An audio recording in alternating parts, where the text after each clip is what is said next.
This is continuing our morning group in New York on the subject of treatment.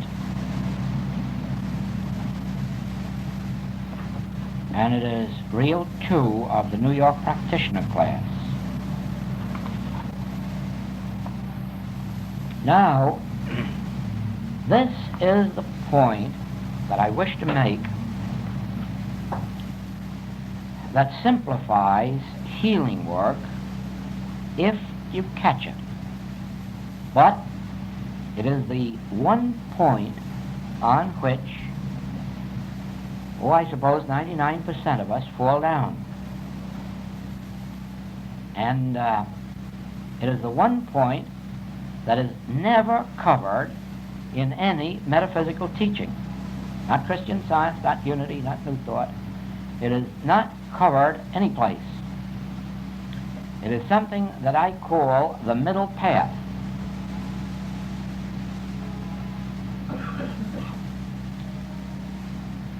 Actually, this constitutes the basis of healing work as I understand it. But it requires the development of something that makes the middle path possible, the development of some inner sense that catches what I'm about to say.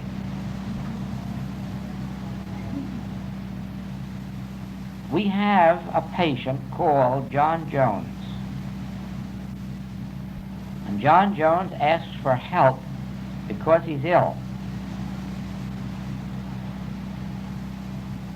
Right there you have a human being, at the moment ill, but nevertheless a human being, aging. I don't care if he's only 16 years of age, he's aging, moving on toward those years that we call adulthood and middle years and old age and finally death.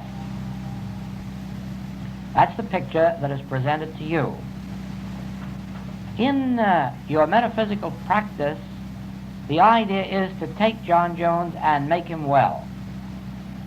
So that if John Jones says, I have 104 fever, and calls up an hour later and says, I have 102 fever, you breathe a sigh of relief and isn't that fine? And now if an hour later he calls and says, it's 99 and 2/5. Ah, that's perfect. So it is, the next one calls and says, I have burnt myself and it pains, and then the next hour there isn't even a scar where it was. And again comes that sigh of relief. Isn't that wonderful? Why? We had a sick human being, now we have a well human being. Or the call comes and John Jones is dying, and there's no hope. The doctor says he'll be gone in 3 hours, but you are called, and 3 hours later we hear that John Jones is sitting up and having orange juice. Isn't that wonderful? All based on the fact that John Jones was dying, but now he's alive. Matter of fact, he may be so alive that he goes to work tomorrow and gets run over by a trolley car. I have had 2 experiences in the recent years of this, which I have told classes. One was a man dying of heart disease after years of being under doctor's care and finally being told that this is the last week, this is the last attack, there is no further hope, it's too far gone. And at that stage his wife, who was a student, said, why don't you let Joel take over? Well, he says, in the face of that verdict, why not? I certainly don't want to die, and these fellows hold out no hope. Call Joel. 5 weeks later, the same doctor took a cardiograph and found not one single scar on his heart, not one trace of heart disease, and never again did he have one single murmur from the heart. But this man decided, now I'm so well, watch me make money now. And 2 years later he had made a lot of money in the next 2 years, but he committed suicide. Life had become entirely unendurable to him. Now, his heart wasn't bothering him, but something else was. In other words, that healing had not brought spiritual regeneration to the man. It had brought no desire for God. It was nothing more than a sick man made well, and it hadn't added any desire for life to him or given him anything, since we all know that outer success or money can only be a transitional happiness unless we find it incidental to something far greater than itself. I had another case of a man dying of leukemia, and this man was in a hospital. One of our students met his wife on the street one day. They were very good friends. And the wife says, "Well, I've just come from the hospital, and they say my husband will pass tonight." And she told him how few corpuscles there were left. I don't know whether they were white or red or blue. May have been a blue blood. But anyhow, there were this few corpuscles, and there should have been this many. And this man said to the wife, "Wouldn't you like spiritual help for your husband?" "No, we don't believe in that." "Well, don't you think he might like it?" "No, he doesn't believe it." "Well, would you speak to him about it?" "Oh, yes, I'm going back to the hospital, and I certainly will speak to him, and I'll phone you." And she phoned him and he said, "No, he doesn't believe in that nonsense." Well, this man came to me troubled. He liked this man. They were friends. And said, "Do we have to accept that verdict?" And aren't you forgetting the teaching of the infinite way? What verdict? What man? What have we got to do with a sick man? Are we in the business of healing sick people? Do we much care whether they're sick or well? Why should we? It's their demonstration. We have nothing to do with being doctors. We have nothing to do with prolonging people's lives. Our work is the realization of God as individual identity. Now, is God any less this man's identity, whether he is, to our sense, living or dead or sick or well? No. You sure of that? Oh, no, God is his identity. Well, what do you want God to be? Well, let's leave that alone. And Saturday, that man was released from the hospital, completely healed. A miracle had taken place that the doctor said they had never seen, but which they also said certainly sometimes happens. We don't know how or why, but it happens. So when this man came out of the hospital, our friend went to him and told him about this experience. "Oh, nonsense. Doctor says those things happen once in a while." So he went to his wife and told her that inasmuch as they had never had a home up till then, and he had had this second chance given to him, he thought he would give her a home, and he was going to build a nice one for her. And he did. He began building a home immediately, and when they got up to the roof, he was standing up there one day and fell off and was killed. Now, there again, there was no spiritual regeneration. There was no turning from matter to the other. Evidently, in both these cases, these men had come to the end of their span for one reason or another, and there's nothing we could do to prolong it. They themselves were determining their own experience, but that has nothing to do with us. Here is the point that has to do with us. Are we interested in whether a person's tombstone says 1953 or 1955? Is it important what date is on that tombstone except for some human reason? Is not our work the realization of Christ as individual life, never born and never dying? Isn't that our vision, that whether we see a room full of well people or sick people, Christ is their true identity? The sickness or the wellness depends on our recognition of it and ultimately on theirs. Both of these men had the opportunity, had they been prepared for it, for some kind of a spiritual awakening to their true identity that may have changed the course of this human span. But one thing is certain: we have demonstrated that alive or dead, Christ is their true identity, even if they couldn't accept it. Now, I call this the middle path, And it is for this reason. John Jones now asks for help on the telephone or in a letter or in person. And what happens to us as practitioner in that moment when John Jones turns to us for help? There is the secret of the healing work.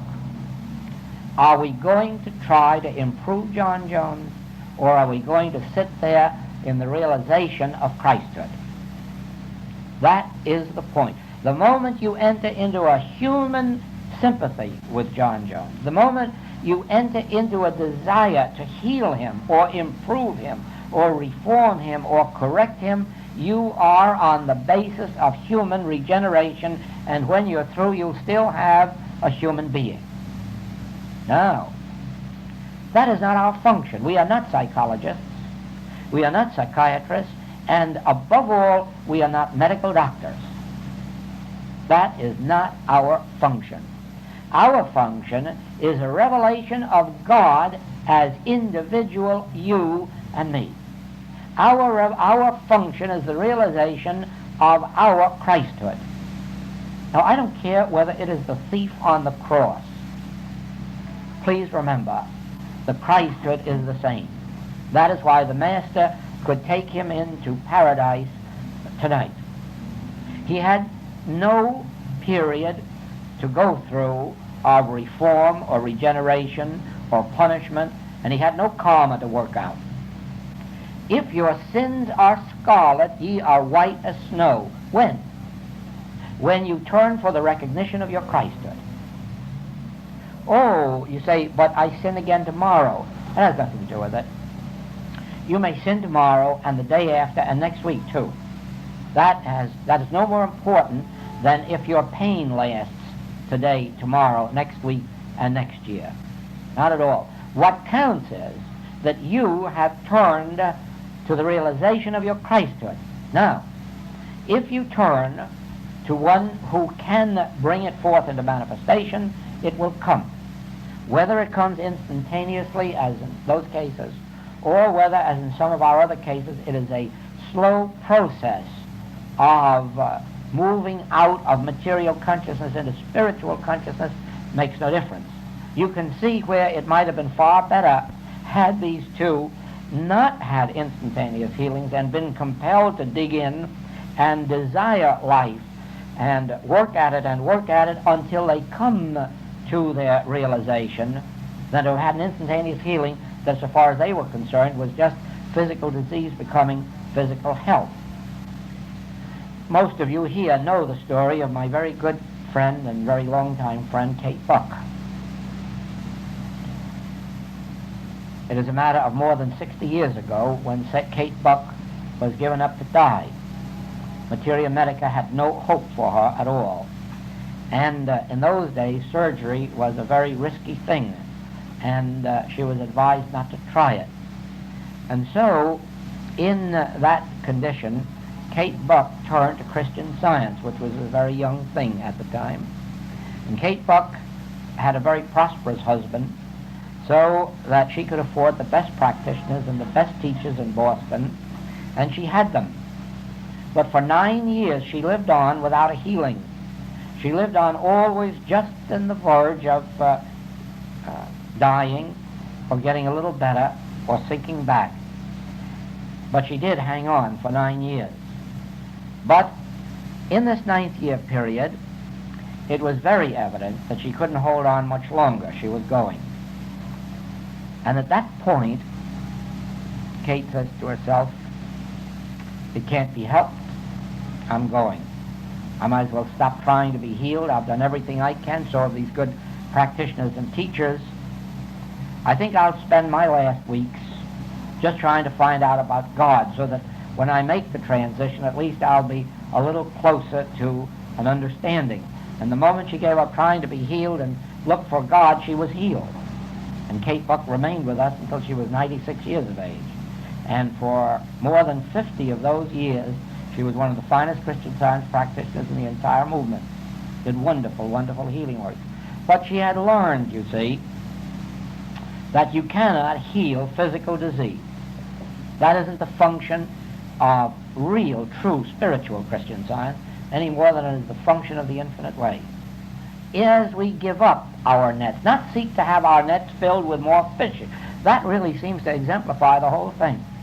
That most of us are praying to God and turning to the Christ to have our nets made full of fish where they seem to be empty, instead of the Master's teaching of leave your nets.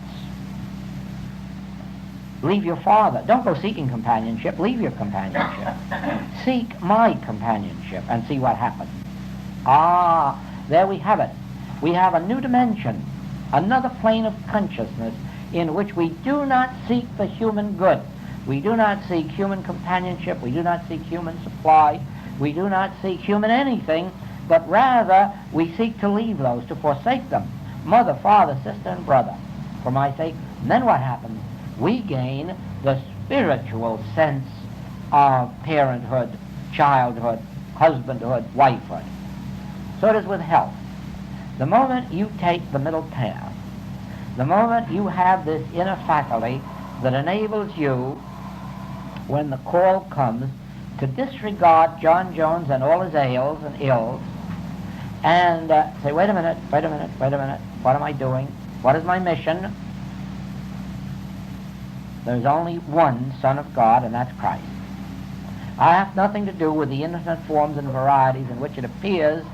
There's but one Son of God, Christ, and it was never born and it will never die. It was immaculately conceived, if you want it that way. As a matter of fact, it was God unfolding, disclosing, and revealing itself in infinite form and variety without any human accompaniment, without any human mode and means, and always perfect spiritual harmonious. I had the case of a young woman having her first child. She was a Christian Scientist and was admitted to the Christian Science Maternity Hospital outside of Los Angeles. And the doctor knew me personally, knew my work, and admitted her, even though I wasn't an authorized practitioner at that time. I was in the infinite way. And when it came to the delivery, they found that it was a breach. The child was turned wrong into, and they did all the things that Materia Medica does to turn the child around, but they couldn't make it turn. And finally, when they had used all the physical force they could, and the mother's pulse was beginning to drop, the doctor said to the nurse, you'd better run outside and phone Joel. Now, when that phone call came, and it is clear in my mind this instant as it was then, there was only one vision that I could behold. That was not a mother having a baby, because there wasn't anything I could do about it. It was the fact of spiritual identity. Christ is the only being, and it was never conceived, and it was never born, and it will never die. There's only one being, and that's Christ. I'm in this middle here, where I don't have a mother giving birth and a mother having a perfect birth. I'm in the middle here, where there are no human mothers, where there aren't even spiritual mothers, where only Christ is in its full-blown identity. And with that vision, when the nurse went back, the baby turned itself around and brought itself forth. Not only the doctor phoned me and the head nurse of the hospital, but the nurse in the delivery room phoned me, but never had they seen an experience of that kind. They called it a perfect Christian Science delivery. Now, as a matter of fact, if we look at it from the standpoint of a bad or probably fatal delivery turned into a good one, we miss the point entirely. There can be no human intervention, not even mentally. Not even mentally. It wasn't even the recognition or declaration that it's a Christ that does the work. It is some inner faculty that enables us to know that we are not mortals going through an experience from birth to death. Now, for our purpose in healing work, please remember this, that the moment your thought goes to your patient in any human connection, the moment you start to give a patient human advice, whether they should change climates, or whether they should sleep with the windows open or closed, or whether they should change their food, from that moment on, you are out of the middle path. You are really out of spiritual healing and back into mental healing or dietetic healing or physical healing and not recognizing it. We have nothing to do with an individual's diet. They will be divinely led to eat the right things and drink the right things. They will even be divinely led if their food is of such poor quality that it isn't properly feeding. They will even be led to take some vitamins to help it out. There'll be nothing wrong about that, because it will only be food in another form. They will be divinely led to what is right. Now, you, however, will have no part in that except your recognition of the middle path. You will hold only to one way. Christ is true being. You will have patients say, shall I give up smoking? Shall I give up drinking? What do I care? I don't care what you do. I'm not interested in your being a better human being. Not a bit. I don't care if you smoke or drink. I don't care if you jump off a roof. All I'm interested in is this thing in here that recognizes the Christ of your being. And my constant recognition of that Christhood results in this Christ revealing itself, manifesting and expressing itself. But remember, again, the statement of truth won't make it so. You must come to a place in the middle path. It's almost a place of indifference to humanhood. Almost a place of indifference to humanhood. It is a place of recognition of Christhood. It is true, you lose all desire to heal. You lose all desire to reform, but a wonderful thing happens too. You lose all criticism of people who are not living up to your human standards of what is right and wrong. You can no longer differentiate between saint and sinner. You can no longer differentiate between the good human and the bad human, because into your vision there comes the realization of true identity, and they will waken to that. Some instantaneously, some quickly, some slowly, and some interminably slowly. Because in some cases it involves a transition within them from the material sense of existence to the spiritual. It entails the dropping away of human characteristics, human faults, human failings, until they themselves enter this spiritual realm of existence. So you see, during this week, do not let us get away from this middle path. Remember that it may be for a while a matter of training.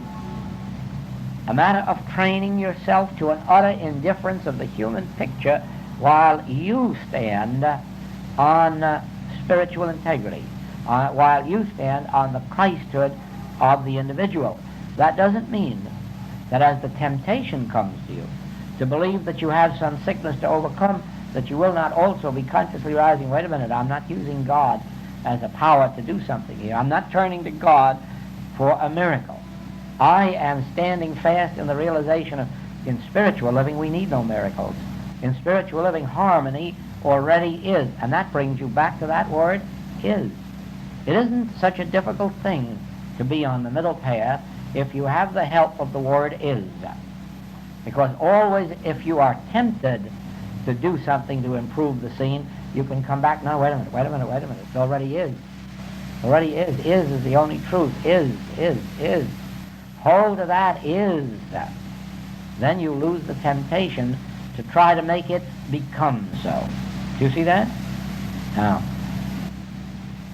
in the mental science days, it was taught that being is becoming.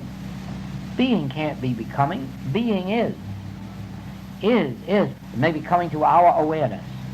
Just as the child, the youngster, each day learns something about this world, and to its sense as if it were becoming so. To our sense, no, it's always been that way. That child is merely becoming aware of that which is.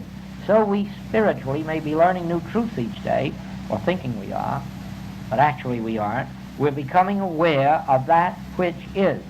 So, healing work really is constituted of the recognition of the Christhood of individual being which already is. Now, you certainly don't need any God to make it so. You don't need any God power to make it so. All you need is your own vision to behold Christhood. Never attempt to make it so. Never attempt to bring it about, either by healing or reforming. Never.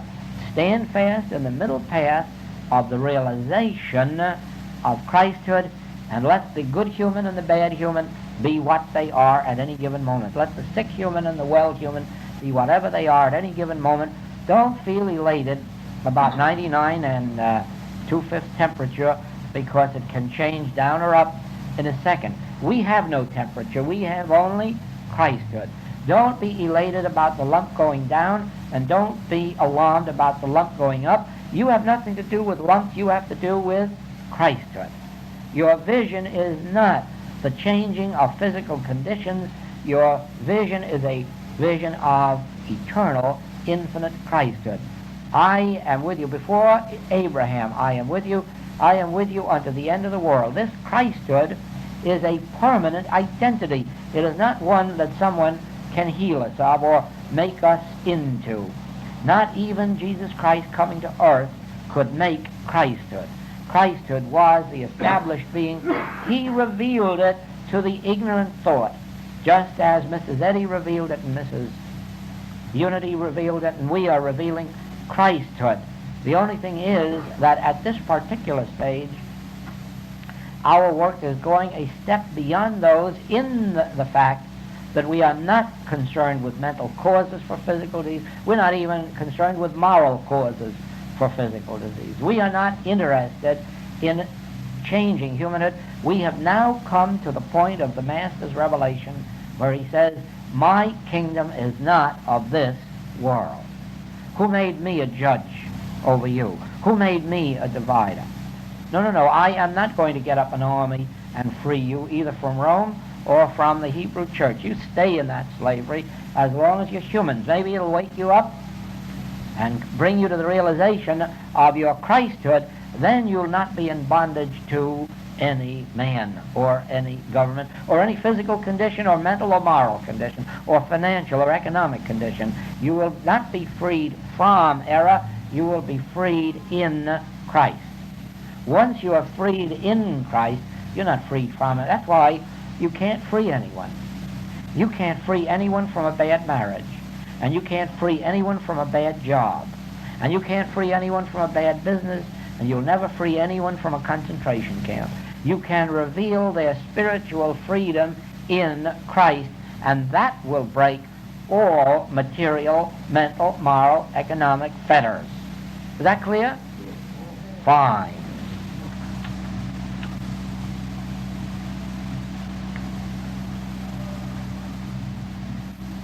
We must see clearly that the most important part of all our work is the meditation. Our entire existence can be built around meditation and the two great commandments of the Master. These become our entire existence after a while. And the reason is this.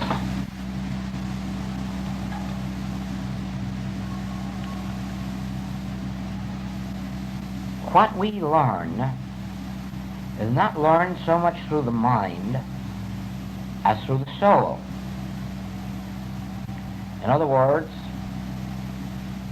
definitely there are such things as spiritual faculties, just as we have the human faculties, the five physical senses. So there are spiritual faculties, soul faculties, they're called in the book The Infinite Way. It is an inner consciousness, an inner awareness that discerns that which cannot be humanly known. As for instance in that novel, those who saw that light around the glass or chalice, whatever it was, were seeing that which is invisible. In the same way, those who saw the risen Christ was seeing that which is invisible. There was no physical, visible Jesus walking on earth, or everyone would have seen him. But there was the risen Christ. There was that which was raised from the tomb, but which only those of spiritual vision could discern. In the same way as the Master asks, "Who do men say that I am?" Well, a resurrected Hebrew prophet. It's what they say. It's what they believe. "Who do ye say that I am?" Ah, Peter knows. "Thou art the Christ, the Son of the living God." Yes, but he answers, "Flesh and blood hath not taught you this, hath not told you this." In other words, you haven't known that through seeing me, or hearing me, or feeling, or smelling, or tasting me. But you have known this through the Father within you. In other words, through your spiritual awareness, through your Christ consciousness, through your God consciousness. Through that, you have discerned that there is more to me than flesh and blood. You have penetrated through to the truth that the Christ is my being. The Christ is that which is pouring forth this message and performing this mission. You have seen that just as I, Jesus, can of my own self do nothing, that there is a divine presence and power within me capable of doing all things. Well, it took great spiritual discernment for Peter to see that, because how few of his day penetrated that outer vision and saw the Master as he is. In the same way that only about 500 witnessed Jesus after the resurrection. Why? Out of all the multitudes of those he healed and fed and taught, only about 500 bear witness to a resurrection. Only they had the spiritual vision to discern the man who is never born and the man who will never die. Now, all those who heal spiritually are of that same consciousness. Do you not see that as human beings we would sit here and look at the person with the fever or consumption or paralysis, and we would see what everybody else sees. And we would say, well, there's nothing you can do about this except whatever the medical books say. But then as spiritual practitioners you sit there and say, no. You deny the evidence of the senses, and whatever way you do it, you finally arrive at the conviction Christ is man's only being. Christ is our only true identity. You rest in that, and then afterwards see it fulfilled. Now, how can you sit and look at grip and flu and pneumonia and all the rest of these things without fear when the other person is busily rushing around taking protective serums and one thing and another about it? Only because of a developed inner consciousness that has already risen to that degree above the evidence of the senses. Now, so it is. As we study, as we read, we are studying and reading things that are antagonistic to the human mind and which the human mind has no way of knowing or recognizing. So how then are you going to know them unless you also have that developed, or in the case of some few, natural inner intuitional faculty? The development of that faculty comes not only through study, but more even than through study, through meditation. There are many people who have been studying writings, metaphysical writings, for 10, 20, 30 years, and haven't even glimpsed one tiny glimpse of spiritual vision. they're reading with a mind.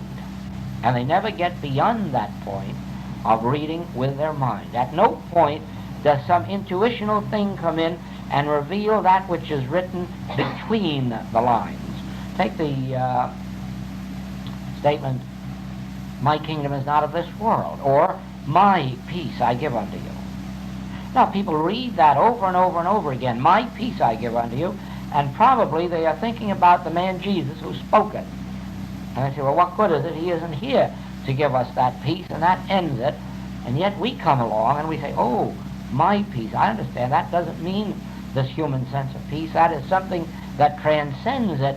You have caught with your inner vision the meaning that even the minister in the church, more often than not, fails to perceive, that there is such a thing as a my peace, a peace that has nothing to do with anything that is understood by peace on the human plane.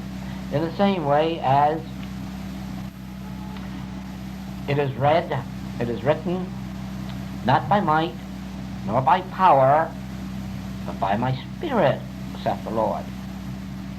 And to the average reader reading with his mind, there is about as meaningless a statement as one could find. What do you mean, not by might and not by power, when all that human existence knows is might and power, either physical or mental?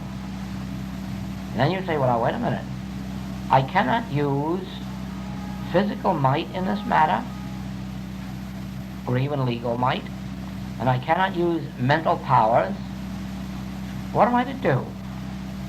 Then something within says, but by my Spirit, my Spirit, Spirit of God, and then you're able to get quiet and let this my Spirit take over, and then you have the experience of David and Goliath, and David says, but I come to you in the name of God, without armor on.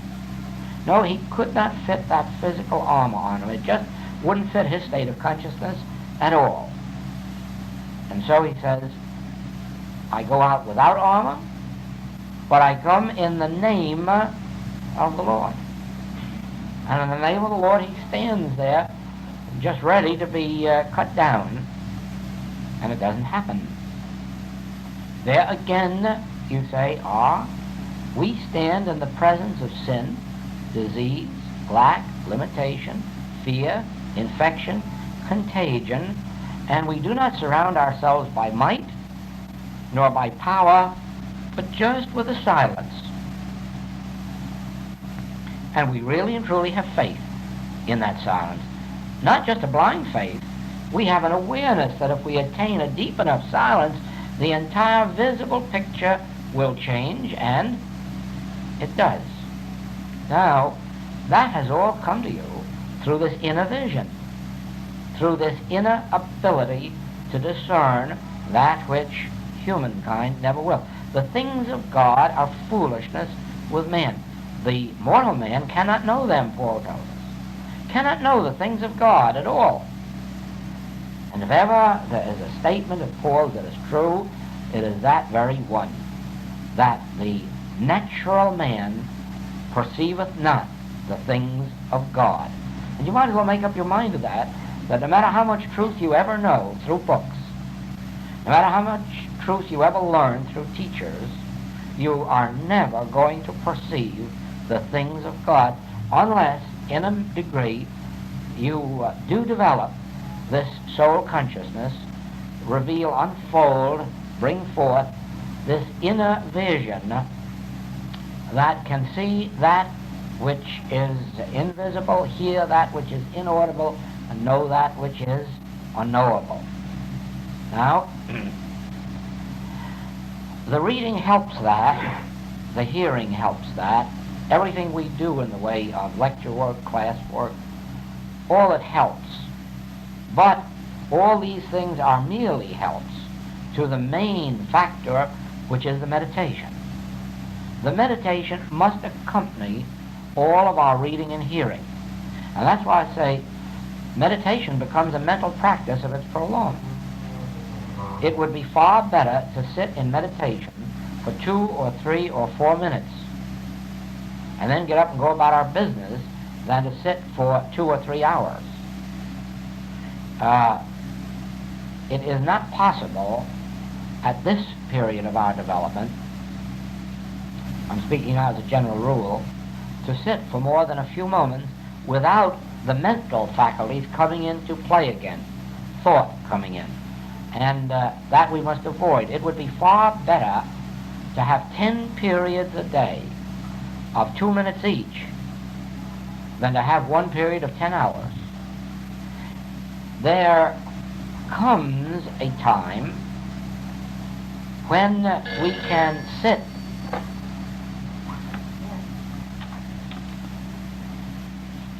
There are times when we can sit sometimes a whole hour or two and be so lost in the spirit that it seems to us like 2 or 3 minutes.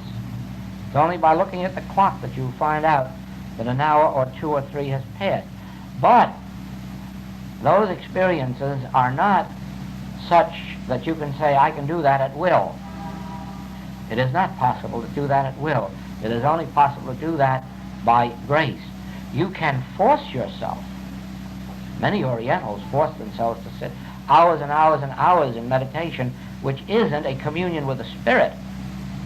If it were a communion with the Spirit, they come out of it so full of the Spirit that their lives would show forth tremendous things.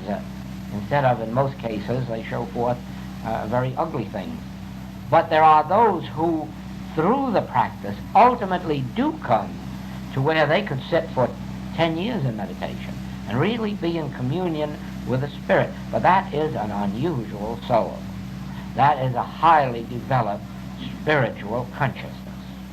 Ordinarily, at our stage, if we can maintain for 2 or 3 or 4 or 5 minutes a meditation without a mental activity, that is good. Then as we progress further, we can maintain it for 5 minutes, 10 minutes, 20 minutes. Rarely does it go beyond that, except in those moments of grace when the Spirit takes over, and it may keep you there for all day or all night. But when you come out of it, it will seem as if you had been there only a few moments or a few minutes. However, the point is that in developing this, try it only for periods of 2, 3, or 4 minutes, and or 5 at the most, and more frequent periods, until you can tell yourself when it is becoming a task, a labor, or when the mental is starting to take over again, and then stop it. Meditation does not necessarily mean getting messages or seeing lights or scenes. The meditation itself is an acknowledgement that I can of my own self do nothing, and I'm sitting here now waiting for something greater than I to reveal itself. So the very act of doing this, even for 1 second, would be an act of meditation that would bear ultimately very rich fruit. It would be like lifting the telephone receiver and waiting for a message. Sooner or later someone will come on and you'll receive the message. Now, just by closing your eyes for a second and opening that inner ear, you have opened the way to this inner awareness, and then you may have no message that time. You may have no reaction, no feeling. But you have opened the way, and it may be while you're driving your car or eating your meal or taking your bath or sleeping that the message will come through, but you will be instantly aware of it. If you're asleep, it will awaken you. You have opened yourself to it. And that's all that you need do. You need not wait for it to come unless there is some specific reason why you must have that answer at this very second. But ordinarily, that is not true. And what we are doing is developing a line through to the soul at the center of us. Now, after weeks, months of this type of meditation, the line is continuously open. And from then on, you are in some measure in a constant state, a continuous state of meditation. In fact, you rarely leave it. Even in sleep, the line is wide open. You can be awakened. Anything you may be doing at any moment will not interfere with it. The line is open. You have made the contact. It is somewhat like being here in the center, in a groove, in a rhythm, separate and apart from the world, and that is a more or less continuous state, as if you were living right out here in a rhythm. Out here is the rest of the world, but you're right here in the center of it, and supported by that rhythm. I catch the Paul statement, I live, yet not I, Christ liveth my life. It's almost as if I weren't living it, it were living it, and I were going along. In one of our classes, it was brought to our attention, this quotation of Saroyan, that man does not live his own life. God lives man's life. Man just goes along for the ride. And that is the feeling you get, that you are just going along and that it is living your life. It functions for you. You sit to answer mail, and it comes along with the right answers for it. You ought to give a treatment, and it comes along and gives you the right treatment. You ought to make a decision, but you never do make it. It makes the decision for you, and you just accept the decision. Very much like the disciples. Judas had committed suicide, and the 11 are left, and they had to choose a 12th, and then they pray, Father, show us whom thou hast chosen. And then they just go along and cast their votes for the one that God has chosen. How do they know? It's put right into their mind, that's all. It's the one name that comes to all of them unanimously. And so it is. We do not break our heads who to vote for. We learned that back in our church organization days when we were electing readers or board members, and wanting to be scientific or spiritual about it, instead of humanly deciding who we would like to see in the desk or on the board, we would sit in quietness, and pretty soon the name would come. And if we really were in tune, that's who was elected. If we weren't in tune, it was just an evidence that personal sins had gotten in, either with us or with the membership. Now, for us then, the most important point is the development of our meditation, because that is the development of our inner faculties. And it is with our inner faculties that we discern truth right where appearances seem to be. The next part of our experience, and that on which we build our experience, are the two great commandments. The two commandments given us by the Master, both of which, of course, were taken from Hebrew Scripture. One from the book of Exodus and the other from the book of Leviticus. The reason for the importance, or rather the importance of knowing this, is that we should all be very familiar with the fact that truth is universal. Just as we should all know that do unto others as you would have others do unto you goes back 3,500 years before the Master. We should all know that, because we should come to the realization that all real truth, all spiritual truth, is not Hebrew, is not Jewish, is not Christian, but is universal. And even before Abraham was, all true, real, universal truth was. And that will break down for us our belief in personal messages or personal teachings, and convince us of the need to know all that is universal and accept all those who have been messengers as that which they really were, messengers of the Word, bearers of the Word. In his lectures on the present world conditions, Mr. Toynbee tells us that there is a way to stop this destruction of civilization, and And that way is if a new religion could be brought into the world, that would be the same for the Jew and the Greek, the bond and the free. In other words, if a religion could be conceived so universal that no one would say my religion or bar somebody from it, have a universal God, the moment we would come into that realization, freedom would be. Well, of course, that is very evident to you by the fact that we here are at peace because we have one God, one religion. And gratefully, that God and that religion is not confined to a church or even to a teaching. We acknowledge that this principle is the universal one, governing all being.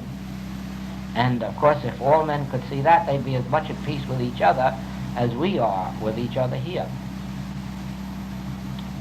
Now, the first great commandment is the first Hebrew commandment, the first of the 10 commandments, not to acknowledge any other but the one God. Thou shalt have no other gods before me. Now you know, we have seen God as the creative principle of the universe. Once you see God as the only creative principle of the universe, you have seen the most important point of all, that there can be no power, reality, or effect from anything except that which emanates from God. As a matter of fact, you can understand that there isn't anything in existence except that which emanates from God, if you have seen God as the only creative principle. How impossible would it be for God to be the only creator, and for God to be infinite, and for some evil to be in existence? That was where you come to the experience of David. If we come in the name of the Lord, if we come in the recognition of no other power than God's power, we need not use might nor power for any purpose. The Spirit of the Lord is the only power there is, the only presence there is, the only all that there is. In the same way, if we acknowledge no other life but the life of God, you see that eventually we would understand that we have no life to age or to die. We would very quickly lose the personal sense of life and begin to see life as the universal life of all being. It is like watching a garden, and there you see 12, 15, 20 different species or varieties of flowers, plants, and yet if you were just to look a little below the ground, you'd find that there's only one life functioning down there. There's only one law, one power functioning down there, and it acts upon the lotus, the lily, the peaches, the pears, the plums, whatever it is that's planted there. Only one life, regardless of the infinite form and variety of its appearance. And so you'd say, then the life of one is the life of the other, and the life is indestructible. The life is always there. Now, there's a connecting link between that and our individual experience. Sometimes we believe that this that we behold in the mirror is our being.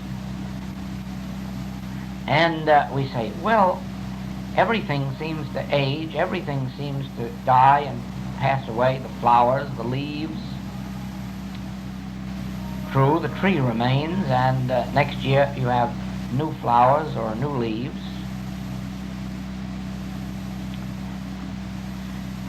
Eventually you say, yes, but even the tree goes.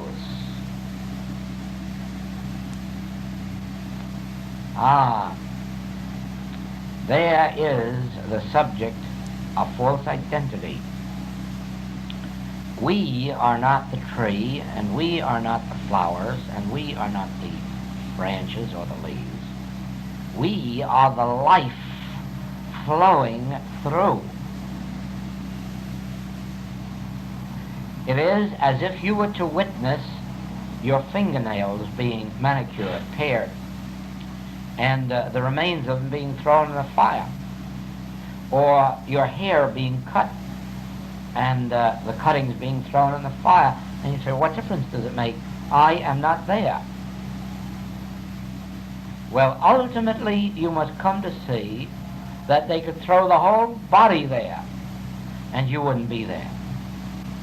They could take the nails and the hair and the toes and the legs and the arms, and ultimately all of you, and throw it in the fire, but you would not be there, because you are the life of the body. You are not the body. Now, it is the same when you witness a tree or a plant in dissolution. Please do not believe for a moment that you are witnessing a plant or tree in dissolution. You are witnessing the outer form disappear while the tree itself remains. The tree is the life. That which you see with your eye is but the concept of its form. What happens to it has nothing to do with tree itself. Now, you watch this in your own being as your fingernails and toenails are removed and your hair is cut away. Watch also then and notice how your skin keeps sloughing off. Always you are having new skin. The skin is always sloughing. Matter of fact, medical science tells us that every year, every cell and every drop of blood in the body is renewed. Everyone is renewed. Everyone has a complete new body every year. But we are still there. So you are going to find that ultimately you are still here, even if they shovel your body into a fire. You'll probably be standing there watching it with as much amusement as you would if they were throwing the hair cuttings or nail cuttings onto the fire, with as much indifference too. Because you are eternal. And the reason you are eternal is God is your life. God is your individual identity, and it never dies. You never die. You never even pass on.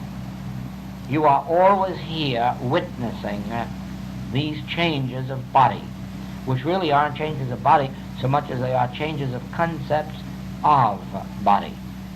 The body itself you have never seen, unless in a deep meditation you may have seen spiritual creation. Sometimes when we are in the depths of meditation, completely absent from this sense of body, there is the vision of reality. And that encompasses the reality of heaven and of earth. And then you begin to see that which is the reality of your being and the reality of your body. And then you can understand why not only being is immortal, body is immortal. The only thing changes is our concept of body. That continuously changes until all concepts have been given up through our working with the idea of is. Someday you will work a long enough period with the idea of is. That means putting no labels on anything. In other words, for instance, saying body. Just take the word body and acknowledge that you do not know what body is. There's only one thing you really know about body, and that is that body is. You're aware of it, so you know that it is. But anything beyond that at this present moment is a concept. It may be your concept of body, or it may be a concept that you've accepted from universal belief. It may be a concept that has been handed down to you through racial or religious or national belief, and so you entertain this concept of body. But you know nothing about body at this minute. And so you can acknowledge, yes, body is. What is body? And that sets up the question, which is the vacuum, the state of receptivity. And from there on, that within you, the spiritual sense, must define to you what body is.